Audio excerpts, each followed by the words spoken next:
میرے اور آپ کے آقا و مولا جب چلتے تھے تو ایسے لگتا تھا جس طرح اونچائی سے نیچے اتر رہے۔ یہ خوبصورت چال ہے، سب سے خوبصورت چال کہ حضور علیہ الصلوۃ والسلام جب چلتے تھے تو جیسے اونچائی سے نیچے کی طرف آ رہے ہیں، اترائی سے۔ وَلَا تَمْشِ فِي الْأَرْضِ مَرَحًا، اور زمین پر اکڑ کر نہ چلنا، زمین پر اکڑ کر چلنے سے منع کیا گیا ہے۔ اپنی چال کو خوبصورت کرو، نہ اتنی تیز کہ بھونڈی لگے اور نہ اتنی سست کہ آپ کے وقار کو مجروح کر دے اور آپ کی طبیعت کی سستی اس سے ظاہر ہو۔ دور موجود کے اندر آپ گاڑی چلاتے ہیں یا کسی سواری پہ سفر کرتے ہیں تو اس میں اس کی چال بھی سمجھنی چاہیے کہ سواری کو نہ تو اتنا تیز چلائیں کہ وہ عجیب لگے اور آپ کی طرف لوگوں کی نظریں اٹھے کہ یہ کیا مست ہے، پاگل ہے، کیسے جا رہا ہے، اور نہ اتنی آہستگی سے کہ آپ منزل پر پہنچنے میں بہت تاخیر کر دیں۔ تو جو درمیانی چال ہے، عمومی طور پہ ہر ملک کے حالات کے مطابق، وہاں کی سڑکوں کے حالات اور سڑکوں پر ٹریفک کے حالات کے مطابق انہوں نے حد رفتار لکھی ہوئی ہوتی ہے، اور وہی حد رفتار میانہ رفتار ہے جس کو ماہرین بیٹھ کے طے کرتے ہیں کہ 120 سے اوپر نہیں جانا۔ تو اس کا مطلب یہ ہے کہ اس سے اوپر جو ہے وہ کسی نقصان اور خطرے کا سبب بن سکتا ہے، تو اس سے اوپر نہ جائیں۔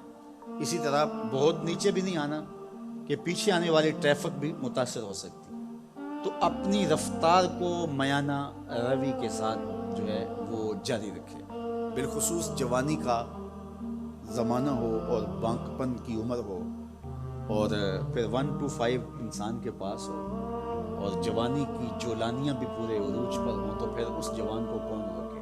لیکن حضرت لقمان کہتے ہیں رک جا، اپنی چال کو درمیانہ رکھنا، اپنی چال کو جو ہے وہ حد اعتدال سے آگے نہیں بڑھنے دینا۔ ان اللہ لا یحب کل مختال فخور، بے شک اللہ تعالیٰ ہر اترا کر چلنے والے متکبر کو پسند نہیں کرتا، اللہ تعالیٰ عاجز کو پسند کرتا ہے۔ اللہ اکبر۔ تو ہر معاملے میں عجز اختیار کرو۔ حضور علیہ الصلوۃ والسلام جب کھانا کھاتے تھے تو حضور نے کبھی بھی تکیہ لگا کر کھانا نہیں کھایا تھا، ٹیک لگا کر۔ تو یہ ایسے پکڑنا اور ایسے اپنی طرف تکبر سے لہراتے ہوئے لانا، یہ عمومی طور پہ شادی بیاہ کی تقریبات کے اوپر کئی لوگوں کا انداز بڑا ہی ایسا عجیب نظر آتا ہے، دیکھتے ہیں، آپ بھی دیکھتے ہیں۔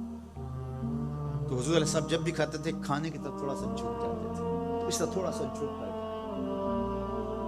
اس میں بھی اعتدال ہے، ایسا بھی نہ جھکیں کہ عجیب لگے۔ دیکھو اللہ نے حضرت انسان کو یہ عزت دی ہے، جتنے بھی کھانے والے ہیں، جانور ہیں، جتنے بھی بہائم ہیں، چوپائے ہیں، وہ اپنے منہ کو لے کے جاتے ہیں چارے کی طرف۔ کھانے کے لیے ان کو سر جھکانا پڑتا ہے، گھاس چرنے کے لیے، چارہ کھانے کے لیے، پانی پینے کے لیے اپنے سر کو، منہ کو جھکانا پڑتا ہے۔ لیکن حضرت انسان کے لیے اللہ ایسا نہیں رکھا، ہاتھ سے اٹھا کے کھانا منہ تک لانا پڑتا ہے تاکہ اس کا سر نہ، لیکن یہ متکبر بھی ہو جائے اللہ کو یہ بھی پسند نہیں ہے۔ ارشاد فرمایا اور اپنی چال میں میانہ روی اختیار کر، زمین پر اکڑ کر نہ چل، تکبر اللہ کو پسند نہیں ہے۔